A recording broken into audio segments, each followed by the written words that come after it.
it seems to be the case that the Bible suggests that if you don't believe in God, even if you live a good life, you go to hell. And hell is described as not a nice place.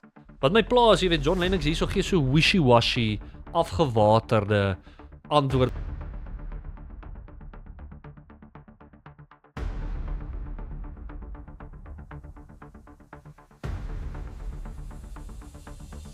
Kan die mense nie net 'n reguit antwoord gee en goed sê soos wat die Bybel dit sê nie? Ek kan dit nie verstaan nie. In 'n onlangse onderhoud het John Lennox het op 'n agnostiese persoon, dis soos iemand wat nie glo daar's 'n God nie, maar hulle dink daar kan 'n God wees. Ek weet nie, as jy agnostiek is, voel dit vir my jy's maar net soos pragmaties, jy wil meeste van die mense tevrede stel. Jy wil tog nie so militante posisie hê soos die ateïste nie. Maar in 'n sekere manier het ek baie meer respek vir ateïs wat net sê, jy weet, daar is glad nie 'n God nie, as hierdie ouens wat half iets tussenin wil doen. Maar in elk geval, hy's op hierdie baie populêre YouTuber se program en hierdie YouTuber vra vir hom, luister jy, maar wat gebeur met mense wat nie glo nie? Wat gebeur met mense wat nie in Christus glo nie? Wat gebeur met hulle? Gaan hulle hel toe? Wat gaan met hulle gebeur? En John Lennox, as ek moet fair wees aan hom, hy's een van die slimste mense wat daar is. Ek meen sy IQ is so hoog soos Elon Musk se bankrekening. Hy's een van die slimste mense in die wêreld. En dis net soos antwoord net wat die Bybel sê. Soos jy hoef nie slim te wees om hierdie ding te geantwoord het nie. Nou in hierdie hele podcast is omtrent 1 uur en 'n half wat hy en hierdie ou praat. En baie van dit is uitstekend. Baie van dit kan jy baie uitleer. Baie van dit is baie goed. Maar ek bedoel, hierdie is soos die eenvoudigste ding om te antwoord. Dit het nie nodig. Jy moet nie 'n teologiese graad het nie. En hierdie is soos in die wêreldbeker eindstryd as ons teen die All Blacks speel en Sasha pas die bal vir Cheslin Colby op die vleuel, daar's niemand voor hom nie, hy moet net die bal vang en 'n 3 gaan druk en hy vat die bal, hol terug na sy eie doellyn en skop 'n skepskop oor sy eie paal. Dis basies wat John Lennox hier gedoen het en ek wil nie lelik wees nie, maar dit is net dis skokkend dat iemand hierna sal kyk en dink hierdie is 'n aanvaarbare antwoord op so reguit vraag. Jy kan sien, hierdie ou wil genuine weet. Jy weet, jy kan sien hy's gepla in sy gees oor sy saligheid. Want as die Bybel waar is, wat ons weet dit is hy in die moeilikheid. Maar voordat ek by daai deel kom, wil ek eers gou vir julle hierdie deel speel aan die begin van die gesprek. Nou kom ek sê vir julle so, John Lennox gee hierso 'n baie goeie antwoord. Nou John Lennox is 'n wiskundige wat ek dink dit is uitstekend dat ons 'n wiskundige het wat ernstig is oor die Here en baie van sy argumente vir hoekom 'n God bestaan, dat Jesus Christus is die enigste God. Al daai goeters is uitstekend en is mooi, great. Maar julle gaan sien in hierdie video hy onderspeel die ernstigheid van hel.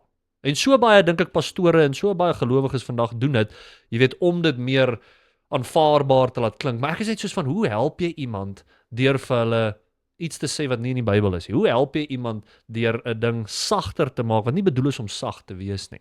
Die Bybel gee vir ons eksplisiet wat die hel is, hoe dit gaan wees, dat dit oneindigend is. Hierdie ding van annihilationism, die idee dat hel gaan ophou en iewers gaan ons almal kumbaya en handjies vashou, dis net nonsens. Dis nie wat die Bybel sê nie. Maar kom ek speel vir julle hierdie deel aan die begin. En weens hoe John Lennox hierdie antwoord, dink ek is goed. Ek wil net vir julle wys hoe ek hierdie sou geantwoord het as 'n ateïs of iemand dit vir my vra. Explanations as to like the bigger picture to be like fundamentally incomplete. Yes. Because there's many things you said about the nature of Christianity and religion that I go, amazing, yes. And then there's a couple of things I go, oh, well, and the same when I sit here with a physicist that's telling me about the Big Bang. Yes. I have the same thing where I'm going, yes, of course, yes. Oh, we've got evidence that the universe is expanding. Okay, and then they'll say other things and I go, well, that's not complete. And so I find myself sat on the fence. I would love you to convince me. I mean, it's not your responsibility to do so, but where does that journey of believing begin for someone like me? Because, you know, people say the Bible, and I go, well, it's kind of like what you said about the computers. It's like, if you're using something to justify the same thing is true, then that circular reasoning I find to be incomplete. Because I could write on this piece of paper, Stephen Butler is a lizard. Yes. And this piece of paper is true. And then you then use that same piece of paper to justify the validity of that same piece of paper. And I go, well, that's... Okay, so julle hoor wat hy vra. En dit is 'n goeie vraag en 'n sinvolle vraag. Net voordat ek dit antwoord, wil ek eers praat oor die hele Big Bang en wat ateïste glo. Soos, kan iemand net vir my verduidelik hoekom is dit bewys vir die Big Bang dat die heelal uit expand, soos wat hulle sê, jy weet, groter word of uitsprei. Nou eerste ding wat ons almal mee moet eerlik wees. Hierdie konsep van, soos ek dink astronomie vat hulle die meeste kanse, die wetenskaplikes van enigiemand. Om te dink, jy kan 13 biljoen ligjaar ver iets waarneem en met akkuraatheid sê wat dit is is net vir my, dis vir my baffling. Laat enigiemand dink jy kan dit doen. Want as jy byvoorbeeld gaan kyk nou, gaan Google the best picture of a star, na die naaste Alpha Centauri, wat die naaste ster aan ons is. Gaan kyk bietjie hoe lyk hy ding. Dis soos net 'n kol. Ons kan nie eens sien presies wat dit is nie. So moenie vir hierdie ding val van hierdie teleskope is goed genoeg om 13.6 biljoen ligjaar ver in detail te kan sien wat daar aangaan. Dit is net absolute nonsens. Maar in elk geval, hoekom omdat die Big Bang uit groot te raak, expand, hoe bewys dit moes teruggegaan het en alles is by een begin? Ek weet dit is die slippery slope fallacy. So dis 'n drogrede. Hy noem hier dat as jy sê die Bybel claim dit is waar, is dit 'n circular reasoning wat ook 'n drogrede is, maar net voordat hy sy eie drogrede gemaak wat 'n slippery slope fallacy is. En alles in evolusie, alles in Big Bang, alles in die wêreld se manier om te kyk na hierdie goeters is die slippery slope fallacy. Met ander woorde, hulle sien die wêreld raak groter, so nou moet ons dit terugdraai en dit beteken alles was by een punt aan die begin. Dit is nie te sê dit is so nie. Dis nie omdat nou iets 'n bietjie so is, jy kan dit al die pad terugdraai en sê dit was nou by mekaar nie. Wat buitendien fisika onmoontlik is, dat niks daar was of 'n kolletjie van niks daar was en ontplof het nie. Daar het een keer 'n ateës op die kanaal gesê, man, dit het nie ontplof nie, dit net vinnig uit mekaar uitgesprei. Dis presies wat 'n ontploffing is, okay? So hulle try om hierdie goeters kom, maar dit is net vir my so duidelik dat net omdat die universe expand, en kom ek gee dit vir jou, kom ek kon sien dat dit is 10 so, hoekom kon God dit nie gemaak het en van daar af raak het groter nie, om te wys sy almag. So dis net vir my dom, soos eerlik, dit is nie vir my 'n goeie argument vir die Big Bang nie. Maar buiten dit vra hy nou vir John Lennox, hoe weet ons die Bybel is waar? En ek dink die beste manier om dit te wys vir iemand, vir 'n ateës, is in vervulde profesie. So daar's oor die 300 profesieë in die Ou Testament van Christus se koms. En wat belangrik is hiervan is, in die Septuagint, die Griekse weergawe van die Ou Testament, wat 70 voor Christus geskryf het jy hierdie selfe profesieë. So as jy byvoorbeeld gaan lees Psalm 22. So Psalm 22 is dit asof die skrywer van Psalm 22 by die kruis sit en waarneem hoe Christus gekruisig word. Dit sê daar goeie soos, they will pierce his hands and his feet. Dit sê soos, Eli, Eli, lama sabachthani, in die heel eerste vers, soos Christus se woorde aan die kruis. Dit praat van die honde wat hom sal omsingel. Dit is in daai konteks verwys na die Jode wat om hom sal staan, dat hulle sal dobbel vir sy kleed. Jy weet soos, dis 1000 jaar geskryf voordat dit gebeur.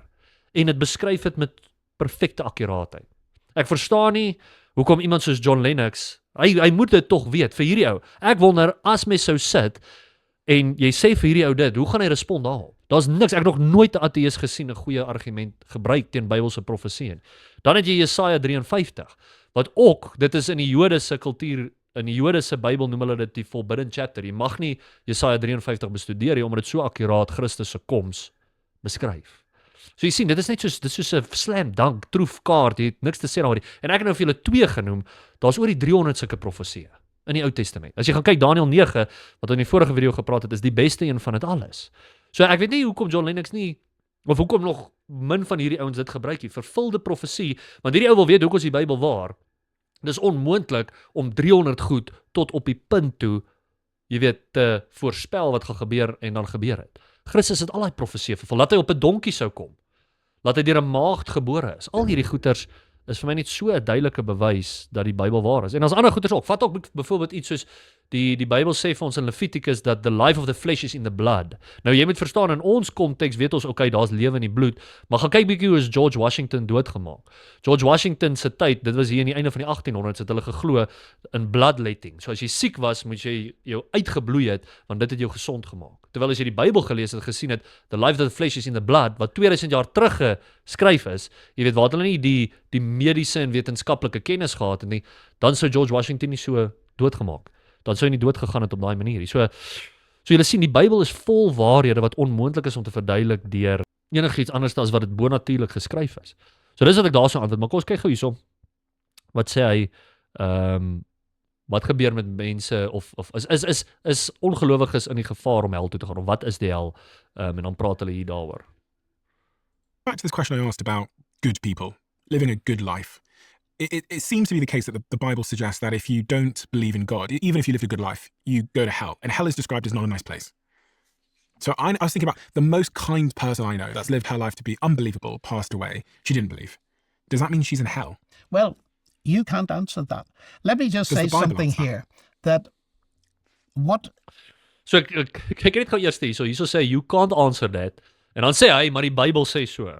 En laat 'n ateïs of 'n agnostiese persoon nou vir jou moet sê maar die Bybel sê dit. En hy's reg. Die Bybel doen sê dit. Maar wat my pla is, jy weet John Lennox hierso gee so wishy-washy, afgewaterde antwoord wat net nie die skrif is nie. Hy moes begin deur hier te sê hierdie persoon wat jy beskryf bestaan nie.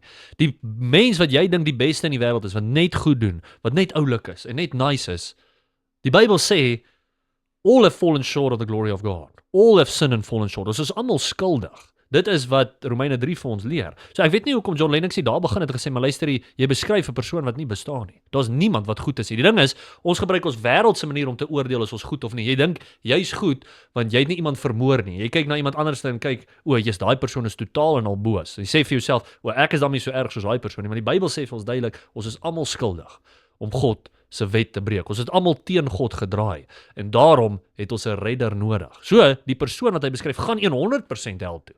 En ons sal nou 'n bietjie praat oor presies waar hy hel is, maar kom ons hoor gou hoe sê John Lennox die res van sy antwoord.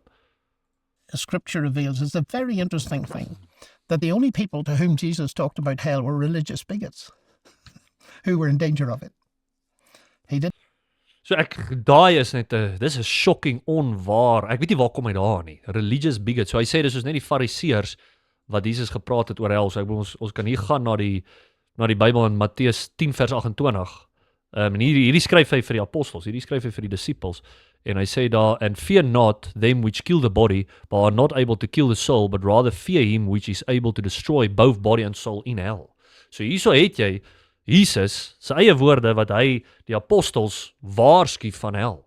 Soos daai is net 'n nonsensstelling om te sê dis vir die religious bigots. Dis ek weet eerlik nie waar kom hy daaraan nie. As jy gaan kyk in Matteus 5 vers 22, hierso praat mense kan debatteer presies wie is die crowd hier, maar hierdie is die Sermon on the Mount. Hierdie praat Jesus met 'n groot skare mense, maar dis verseker nie net religious bigots nie. Sy disippels sou deel gewees het van hierdie crowd, daar sou Christene ofwel gelowiges gewees het in hierdie crowd, Jode, almal, baie mense glo hier soos 'n magdom mense wat by hierdie preek was, en hier sê Jesus, but I say unto you that whosoever is angry with his brother without a cause shall be in danger of the judgment, and whosoever shall say to his brother Raka shall be in danger of the council, but whosoever shall say thou fool shall be in danger of hellfire.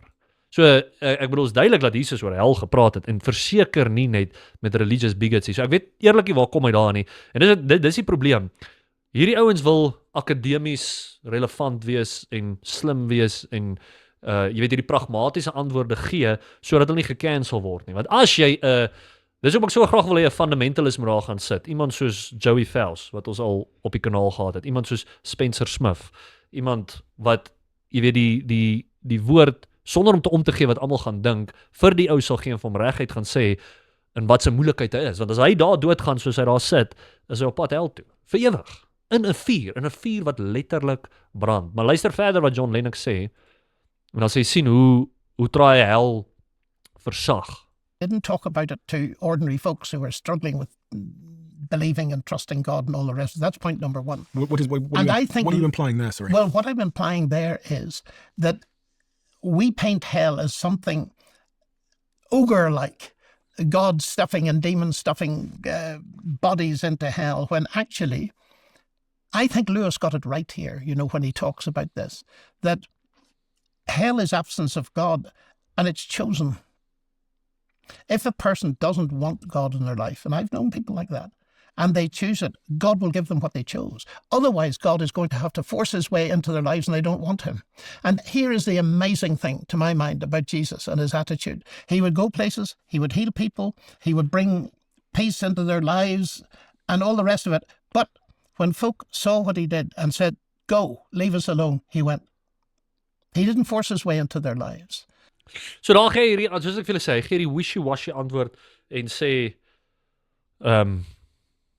jy weet die hel is maar net 'n plek waar God nie is nie. En hy quote C.S. Lewis. Nou, dit frustreer my altyd as mense try 'n teologiese argument maak wat iemand sê wat nie in die skrif is nie. So, julle ken my posisie, ek is sola scriptura, as dit nie in die skrif is nie, of C.S. Lewis het gesê het, en of Joe Biden het gesê het presies dieselfde impak op my. Dit is nie skrif nie, dis nie autoriteit nie. So, dis altyd sleg as 'n ou moet sy argument maak van 'n bron buite skrif. As dit jou go-to is, dan is ons in die moeilikheid. En hy het half net hierdie groot ding van, okay, God gaan homself nie op jouself forceer en alles. En ek stem natuurlik saam met dit. Dis nie die Calvinist wat glo dit is 'n probleem of enigstens wat hy probeer sê, maar jy kan sien die ou het 'n genuine worsteling met hierdie. En hierdie is my so belangrik, ek gaan vir julle vandag hier uit die Afrikaans lees, hè. Is julle nie trots op my nie?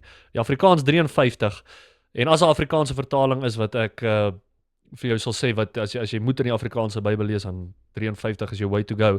Maar hierso in vers 13 sê dit van Openbaring 20. Hierdie is natuurlik na die millennial koninkryk gelees, die res van Openbaring 20 dat jy mooi dit verstaan. Maar na die millennial koninkryk dan sê dit, en die see het die dode gegee wat daarin was, en die dood en die doderyk het die dode gegee wat daarin was, en hulle is geoordeel, elkeen volgens sy werke, en die dood en die doderyk is in die poel van vuur gewerp. Dit is die tweede dood. En as dit bevind is dat iemand nie opgeskryf was in die boek van die lewe nie, is hy in die poel van vuur gewerp. So, sien jy, dis nie net jy's nie in die teenwoordigheid van God, inteendeel is jy in die teenwoordigheid van God se toorn. Jy's in die teenwoordigheid van God se wraak. So, dis nie dat God nie daar is nie, dis jy gaan bewus wees van alles wat om jou gebeur, jy gaan vol al die pyn ervaar van 'n poel van vuur. As jy nie dink dit is soos die ergste ding wat hulle kan beskryf, gaan sit daai plaat daar aan jou kombuis aan en gaan vat bietjie daai plaat, dan kyk of jy 'n minuut kan uithou. Wat nog meer as jy vir die ewigheid gaan brand in hierdie poel van vuur. Maar hierdie is daar sal ouens hierdie sien as allegories en beeldspraak en die almal ouens gaan sê ja man, hierdie is net 'n simboliek of hierdie praat van 'n letterlike poel van vuur. Dis wat Johannes hiervan praat. Hy sê hierso dat gaan mense brand in 'n poel van vuur vir ewig. En net weer eens om dit af te speel is net dit is massieflik. Dis 'n massiewe problematiese stelling. Mense moet weet en verstaan dat hierdie is die gevare van die hel. Hierdie is waantoe jy gaan as jy nie vir Christus ken nie. En dis vir my, dis sleg en hartseer dat John Lennox in hierdie oomblik so die bal laat val het. En ek wil net hierdie ook vir julle wys. So Wes Huff het 'n ruk terug 'n post gemaak en hierdie was vir my snaaks. So ek het 'n ruk terug 'n video Wes Huff ook gemaak en baie ouens was kwaad daaroor en wat ook al. Kom ek sê vir julle net, kyk bietjie hierdie goeters en weer eens, ek hou van John Lennox, ek hou van Wes Huff, maar omdat hulle nie fundamentalist is, hulle is evangelicals, verstaan, omdat hulle bereid is om kompromie aan te gaan oor baie essensiële dele wat ek dink, oor baie belangrike dele van die Bybel en evangelie, op die einde van die dag doen dit baie skade. Dink julle nie dit doen skade om vir mense 'n laer hel te verduidelik as wat die woord net eenvoudig vir ons sê nie, maar hierso sê hy, Wes Huff 7 dae terug, a pleasure today to meet up with the other number 1 Christianity expert. Dis nie vir julle weird nie. Ek het gedink Wes Huff, ek sê nou nie hy is super arrogant of ietsie, maar dit is nogal, jy weet, op die neus om net te sê, jy weet, jy is ook die nommer 1 self so proclaim, dat hulle twee is soos die ouens om te kyk. En weens, baie van hulle goed sal ek ondersteun en sê, ja, great, hou aan daarmee, maar Wes Huff het hierdie selfe halfsiening van hel. Ek voel toe hy op daai ou se podcast gesit het ook, het hy ook half geonderspeel. Maar vriende, ons moet standvastig bly by die woord, ons moet leer wat die woord vir ons sê, en ons moet hierdie tipe goeters met mense deel. Moenie, en moet weer eens nie vir my luister nie, asseblief. Ek wil net vir julle leer wat die Bybel sê. Ek wil net vir julle sê wat in die Bybel staan, moenie my woord daarvoor vat, jy gaan toets dit self in die skrif, maar op die einde van die dag is die waarheid nie vir almal nie.